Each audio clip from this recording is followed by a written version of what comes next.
All right, let's read chapter 7 of Riding Freedom. Two of Ebenezer's stable boys, James Birch and Frank Stevens, had left Rhode Island some years ago for California. Now they were back and as excited as two puppy dogs about their adventures. They were full of stories about Argonauts, the gold diggers, and Charlotte couldn't get enough of their tales. The West was wild and untamed. Prospectors flocking to pan for gold up and down the lower Sierras were becoming millionaires overnight. And Sacramento, everyone was talking about Sacramento, California, the most important river port in the West. It was a boom town, and for a businessman, it was tempting as a candy store because if a man struck it rich, he had to have some place to take his gold and some place to spend its worth. People got to get from one place to another, said James, so we started a small stage line, but now we're joining with other lines to start the California Stage Company, and we need good drivers. We need men in the mother lode where all the gold is, where we're mining, and we're planning to expand routes and up and down the Pacific coast, so you'd have your pick. Won't you come, Charlie? The money was good and there was plenty of work for the men that would go, but what interested Charlotte most was the talk about land. If you're looking to own any, it's cheap and plentiful, said Frank. Charlotte couldn't help but be excited. Think about what her plan was all along. James persisted. We've secured boat passage from Atlanta to Panama. You would travel overland by mule through Panama, then secure a ship to San Francisco, and then take a rowboat to Sacramento.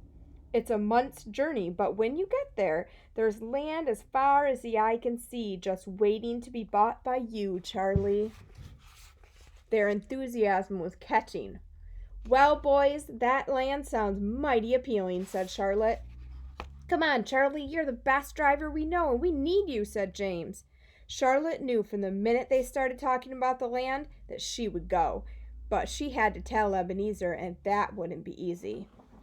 It ain't a pony ride out there in California, Ebenezer practically shouted. In some places there ain't roads, just worn down trails made by pack mules that went afore you. The ground is filled with chuck holes, and you'll be knee-deep in dust.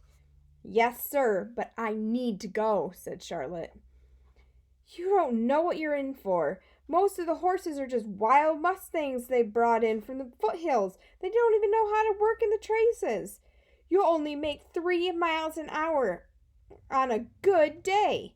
He paced back and forth. I hear the coaches are so loaded with folks headed for the mining towns that they have to put passengers on the roof. You'll lose them off the top, and you got other things to consider. California ain't no place for you. Ebenezer had never, not once, said anything about Charlotte's secret. He never confronted her. He never asked her outright, but he knew. He rubbed his hands over his bald head. Charlotte tried to explain. I aim to get me a ranch, and I won't ever be able to afford it here in the East, she said. Out West there's land to be had, cheap, and I don't want to spend the rest of my life sleeping in a loft. I want to get me a place, my own place, a home. He stopped pacing, crossed his arms, and said, What about Indians? You thought about that? The carrying all the bullion? Why, a robber'll look at you and think you're a plum ripe for picking. Charlotte didn't answer him. She knew she was going, and so did he. Ebenezer sat down. He looked defeated. You're my best driver. I know I never said anything, but, well, you remind me of somebody, and it's just done my heart real good to see you outdo all of them other drivers, all them other boys. His voice drifted off. I had a child once, a girl. She died from the fever, same as my wife. But that little girl, she could ride like the wind. I ain't never seen anything like it except you. He was quiet. Charlotte walked over and took his hand.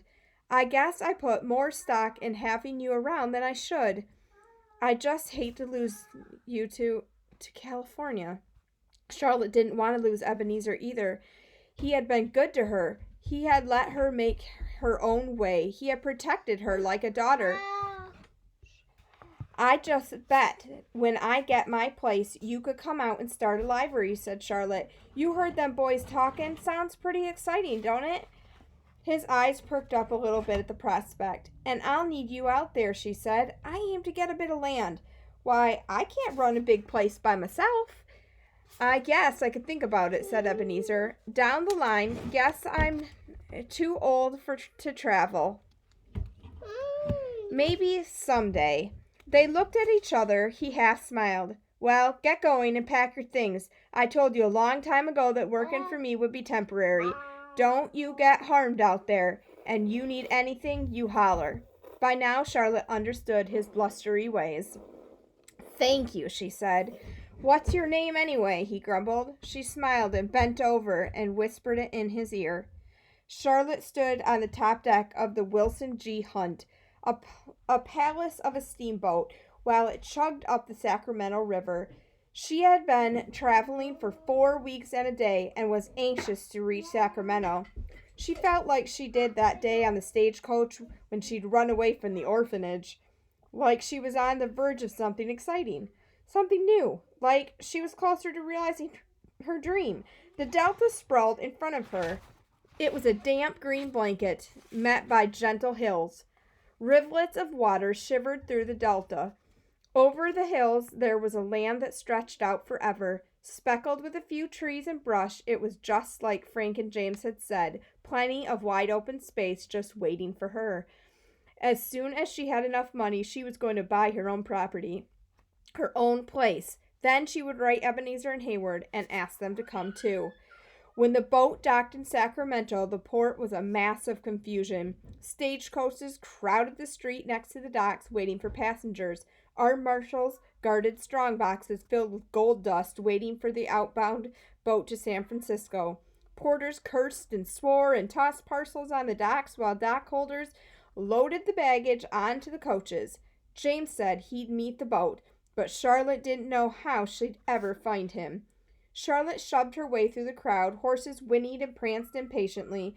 Passengers disembarked around her and crowded into the street like an army of ants at a picnic.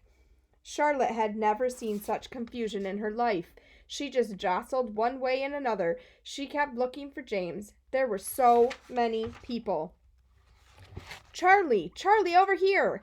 Relieved, she spotted James trolling an extra horse. James, I don't know who I'm gladder to see, you or that horse. Climb on, Charlie, let's ride out of this mess. Charlotte hadn't been on a horse in some weeks, and it felt good to be riding again, and especially to be above the crowd. She moved the stallion slowly through the bustle and hustle of the docks and followed James toward the outskirts of town. But as quickly as they got away from the docks, they rode into another street crowded with laughing, jeering men. A woman stood at the steps of a saloon passing out handballs to anyone who would take them. Wyoming Territory is already talking about giving women the right to vote, she called out. If Wyoming can recognize a woman's rightful voice, then California should too. Then let the women move to Wyoming, yelled one man, and the crowd cheered.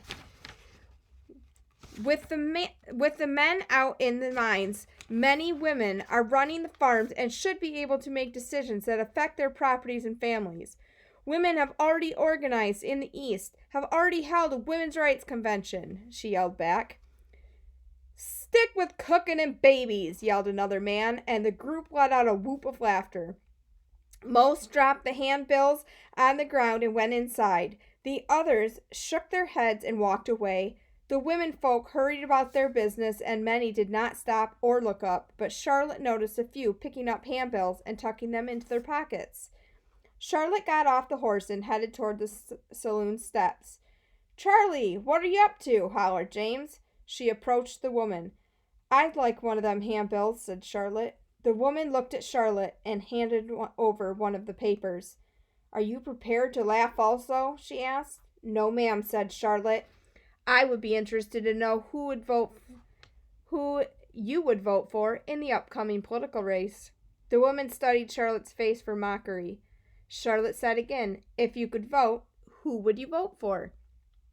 While Charlotte listened, the woman explained her views on the candidates. She also told her about the convention in Seneca Falls, New York, and the women and men who gathered there in the name of women's rights. When she had finished, the woman said, "You know, there are men who support our movement too, young man." "I agree with the men," said Charlotte as she reached out and shook the woman's hand. Then Charlotte tipped her hat and said, "You are much braver than me." She got back on the horse and left the surprised woman standing on the saloon steps. As she rode along, she read the handbill.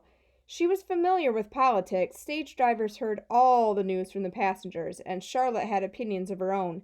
She meant it when she told the woman that she was brave.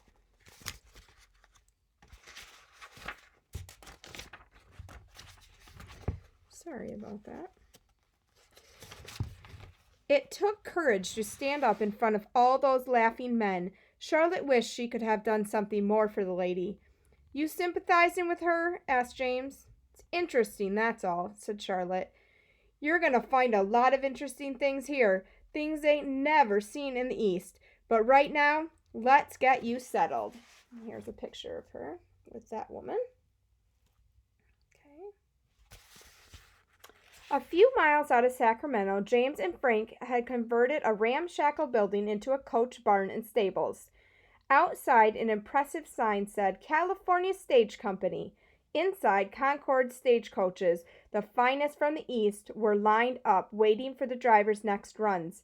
There was a bunkhouse for the hands, but since there wasn't a loft, Charlotte found a storeroom off the tack room that suited her fine. "Everything's a bit makeshift, Charlie," said James. "We aim to get things fixed up, but we got so much business we just ain't have the time. Everybody's in a hurry to get in and out of gold country, and time is money." "How many drivers you got? And where are the horses?" asked Charlotte.